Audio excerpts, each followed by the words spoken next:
One of the most challenging things in my teaching career was the balance of teaching history and seeing both sides. And as America struggles, we've got good news about Senator Steve Cwodzinski's new book and concerns about community news coverage in the metro area.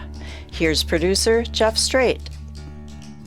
Welcome to Democratic Visions. It's our first post-inauguration program. Climate change, the pandemic, and job loss still are in high gear, and George Floyd's plea, "I cannot breathe," still has force. And then there's the fractured media. In a world where cell phone video, tweets, and Facebook likes incite insurrection, catch a bad cop, or get millions to watch something downright dumb, reliable local news can disappear into a digital blizzard. Right now, the news that you're watching about Minnesota could be produced in California. Dana Healy heads 9 North, a cable TV group of suburbs which share facilities in Roseville. We're losing that local town hall vibe of the information that we need. We're not seeing the Chamber of Commerce ribbon cuttings. We're not seeing the coverage of the local ordinances that impact your businesses here in this community. 9 North and other Twin Cities community media groups are alarmed by the high mortality rates of access TV centers and weekly community newspapers. So 84 years of service the Lily newspaper gave to our community. And prior to that, a year ago, the Sun Focus recently was acquired by another newspaper. So what we are seeing right now is a news desert that's descending on the North Metro. So we're seeing a lot of the larger organizations eat up the little guys. The Eden Prairie News and the Lakeshore Weekly News in the southwest suburbs were two of those little guys. They were killed off by a New York-based hedge fund in 2020. From 2004 to 2018, nearly 1,800 newspapers were shut down nationwide, and that number has spiked during the pandemic. Last April and May alone, so April, May 2020, when the pandemic was really setting in, at least 30 newspapers closed or merged just in those 2 months in the country. Mark Weber heads the Eden Prairie Community Foundation. A long time ago, he was a reporter and editor at the Eden Prairie News, the one that was recently killed. I'm among the group of journalists, photographers, editors, writers, and community leaders that have strived to get a new news source ready for Eden Prairie. New enterprise called the Eden Prairie Local News. We hope it's informative. During the Eden Prairie Local News' startup phase, Mark Weber has served on a number of committees. The journalism committee is filled with pros who write the articles and take the photographs. Their leader is editor Brad Canham. He's the guy in the center square. It is an internet-based, nonprofit, dependable news center. Yeah, that's what they call newspapers now, news centers. It's really important to helping to keep a community connected. Former state representative Jennifer Loon convenes virtual meetings of the project's startup group. It's a who's list of can-do leaders, and they support independent local journalism. We decided to go digital to get started. Their marketing, accounting, new media, legal, and fundraising savvy are key to Eden Prairie Local News. There's a real entrepreneurial spirit within this working group. If we didn't all know the community of Eden Prairie so well and feel that connection to our neighbors and wanting that source of information and wanting to stay connected, that we felt was really pervasive within Eden Prairie. And so we felt it was really worth the gamble. I personally appreciate the hardworking and talented reporters with the Sun Sailor, Min-Post, and Star Tribune. Each provides some coverage of Eden Prairie, But even collectively, it's not much. There's a lot going on here, and it can't be covered by news chunks streamed from, say, Virginia or California. Eden Prairie Local News. There's a lot of enthusiasm right now. It's going to be professional and it's going to be even-handed. The big challenge is sustainability. I mean, that's the big challenge, I think, for this group is there's a lot of enthusiasm right now, but can you keep it up over time? It's been working. Now check it out. It's at eplocalnews.org. That's eplocalnews.org.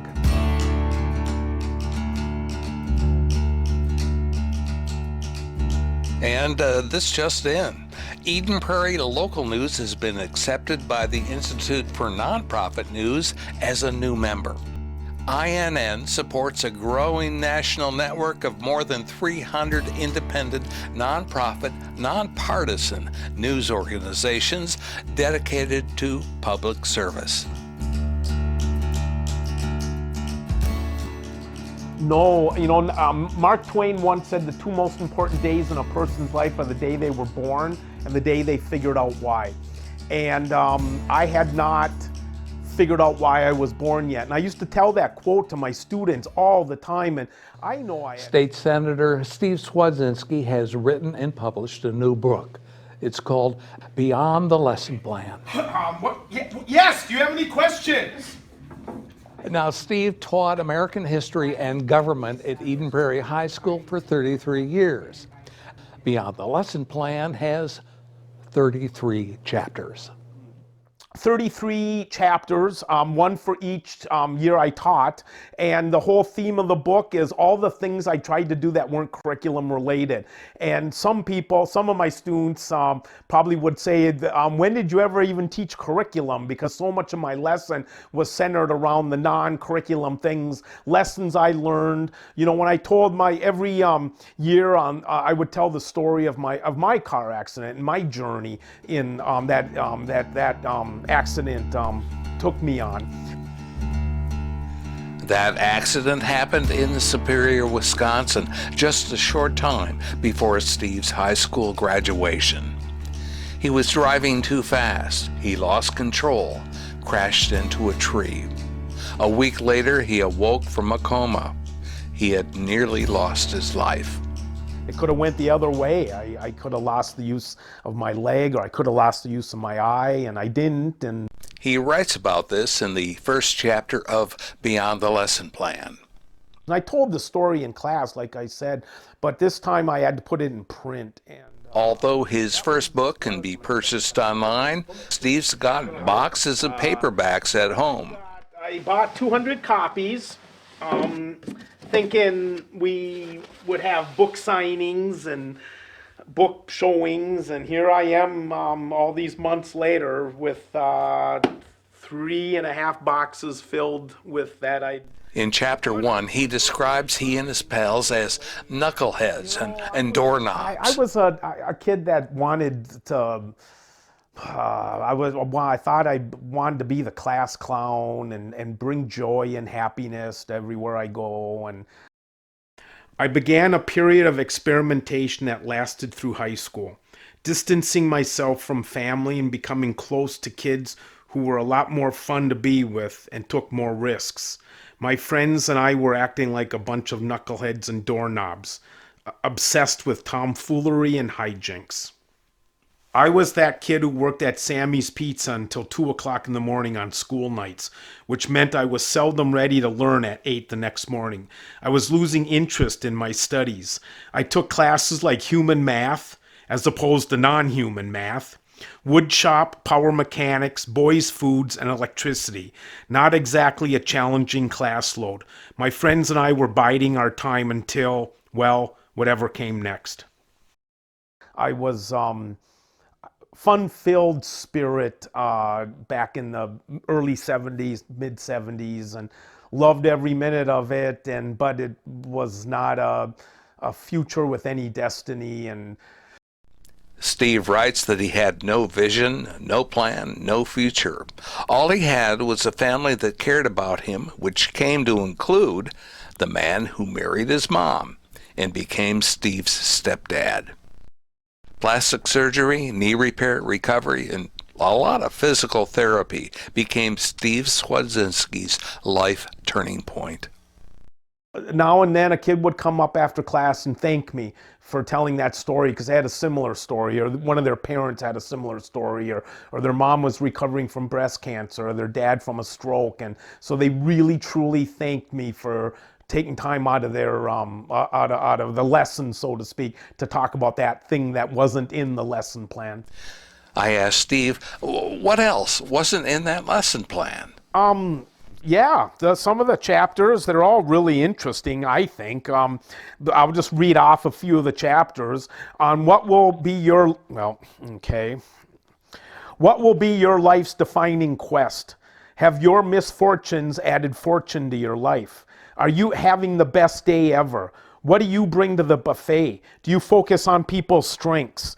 How much would you be worth if you lost all of your money? All of these chapters, like the how much would you be worth if you lost all of your money, I was talking about the, what was I talking about once? Oh, I was showing pictures of the Great Depression and all these impoverished, sad souls, migrant mother, and the famous photograph of the soup line. And so finally one year, this kid raised his hand and said, no, those people must have been so miserable.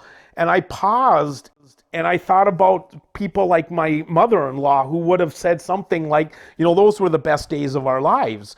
And so I came up with that. I used to end that lesson and my Holocaust lesson with the phrase, how much would you be worth if you lost all of your money? And I thought that would give people pause to reflect on these horrible events in history that are supposed to be, bum us out and be a buzzkill. Why teach that? And maybe the real lesson is to make you realize there's more to our existence than mere wealth, or monetary wealth, I should say. There's a chapter in my book. Albert Einstein once said that the meaning of life is to solve as much of the puzzle as possible before you die. And I think that's a message I tried to instill in my students all those years is how much of the puzzle have you solved so far, and how much history itself has pivoted for the good with great puzzle solvers, and they're from all walks of life, religions, races, ethnicities, and genders. Some are even politicians. When a population focuses on people's weaknesses, it brings us all down. And if we tend to focus on people's strengths, that they were dreamers and explorers, and focus on what they did, and not to be dismissive of their weaknesses, but to focus on their strengths rather than the weaknesses, I think it elevates us all. Cwod's students got it, in class and beyond the lesson plan, and on trips to Europe and Washington, D.C.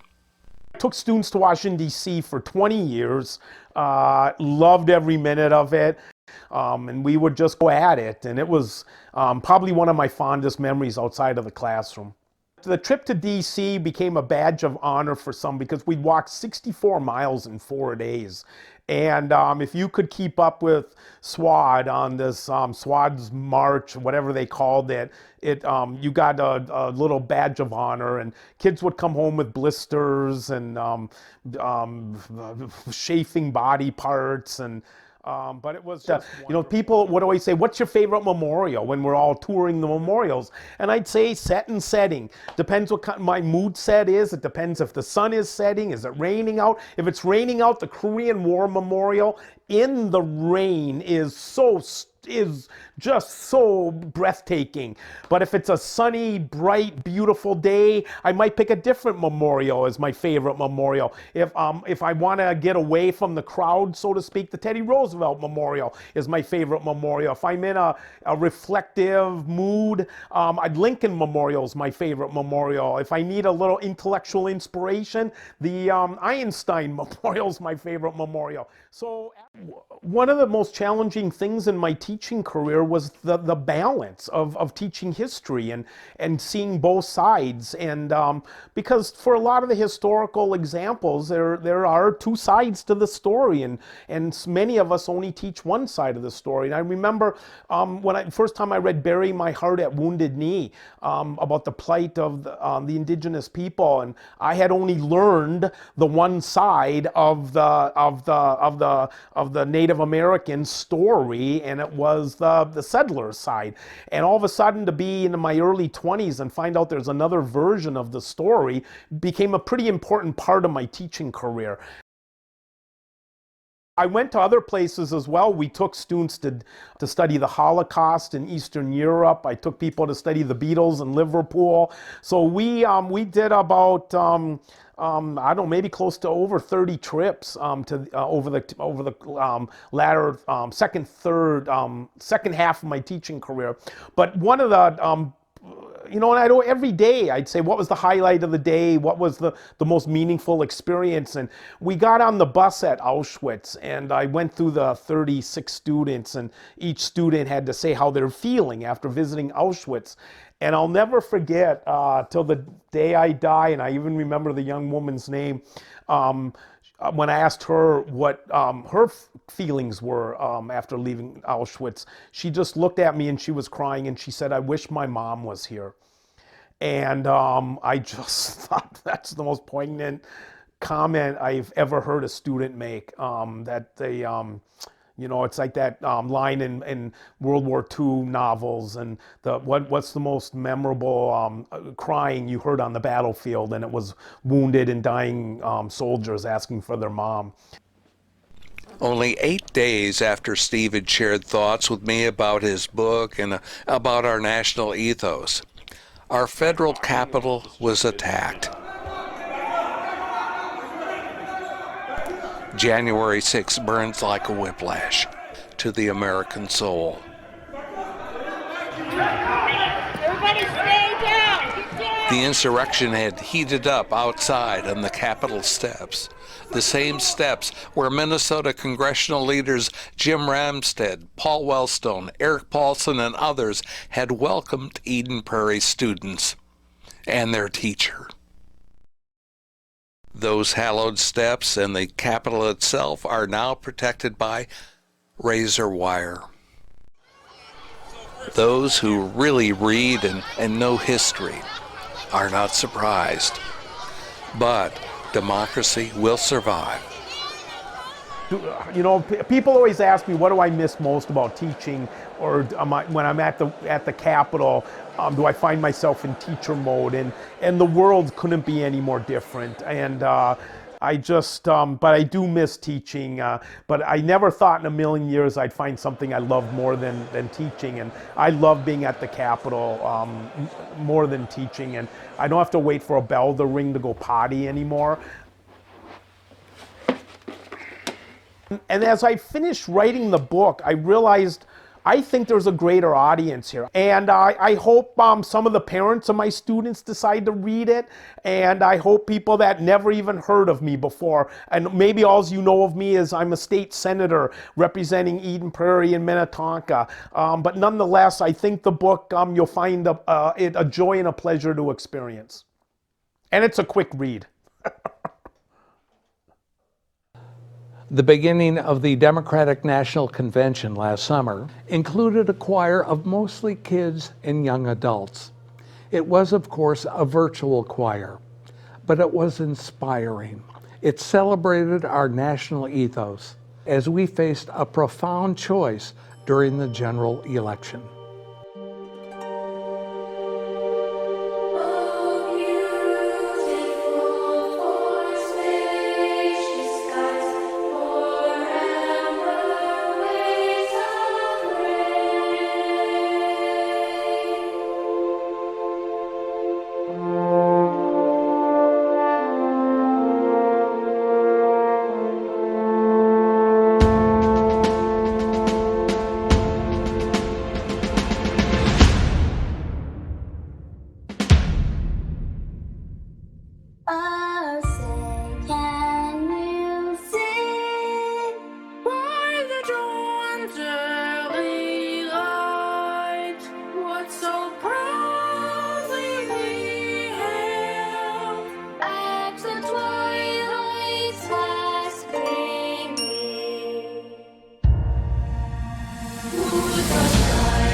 You know, American history tells us that it's been in our darkest moments that we've made our greatest progress, that we can find the light once more.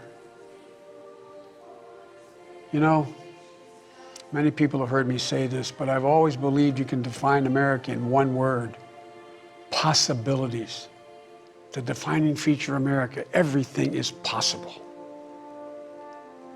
That in America, everyone, and I mean everyone, should be given an opportunity to go as far as their dreams and God-given ability will take them.